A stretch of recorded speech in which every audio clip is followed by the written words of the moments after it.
सोहावा में सीसीडी और ख़तरनाक इश्तिहारियों के दरमियान मुबैना मुकाबले में इश्तिहारी मुल्जिम मुबीन शौकत मारा गया।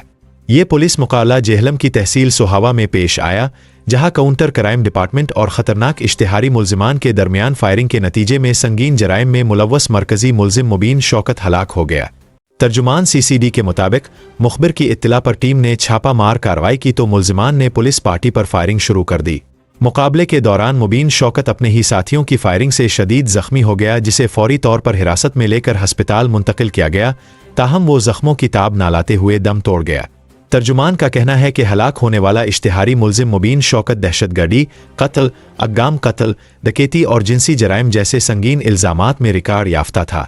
सीसीडी हुक्काम के मुताबिक मुबीन शौकत घरों में ज़बरदस्ती घुसकर ख़वातीन को ज़ियादती का निशाना बनाता था। तर्जुमान का मजीद कहना है कि फायरिंग के बाद इलाके में सर्च ऑपरेशन शुरू कर दिया गया है ताकि बाकी मफरूर मुल्जिमान को गिरफ्तार किया जा सके।